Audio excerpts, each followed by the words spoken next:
Ohio, the minority leader is recognized for 1 minute.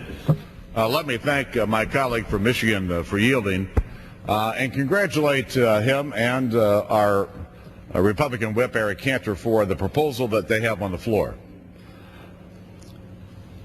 I think that the plan that we have on the floor, our alternative, is rooted in the principle that fast-acting tax relief will create more jobs in America than a lot of slow-moving government programs.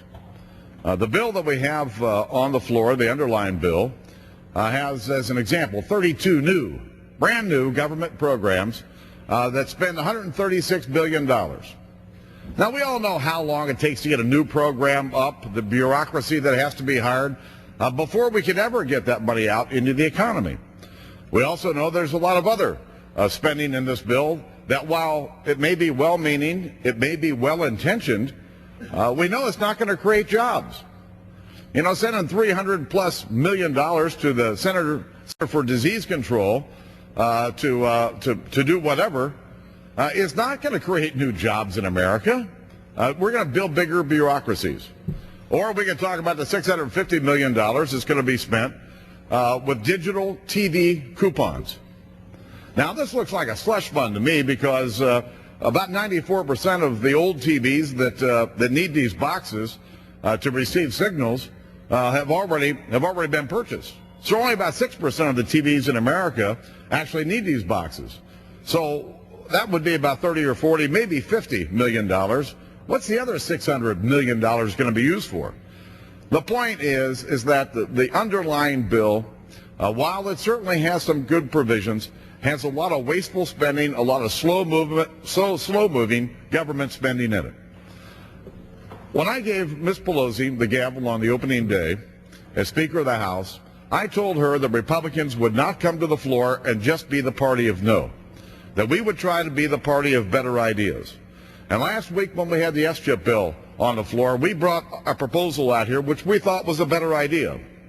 Today, in this debate, we think that we have a better idea. President Obama has made clear that he believes that the goal here should be to preserve jobs in America and to create new jobs in America.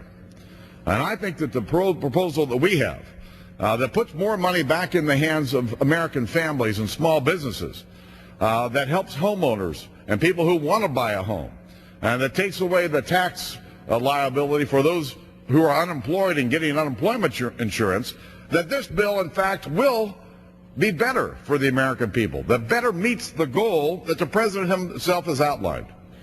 And we want to work with the president. We've made clear to him that he's reached out, and we're reaching out to him. Because at the end of the day, the American people need a plan that works.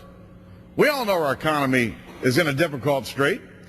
We all know that people are losing their jobs, tens of thousands of them every week. And so we have to act. And we have to help our ailing economy. The question is, how do we do it best? And we believe this fast-acting tax relief is the way to get it done. Then we find out today that our proposal will create 6.2 million jobs over the next 2 years, about twice as many as the underlying bill, and at about half the cost. Remember, at the end of the day, this bill that we're going to pass is not being paid for by taxpayers today. It's going to be paid for by our kids, our grandkids, and their kids. And we have to be cognizant of the debt that we're putting on them.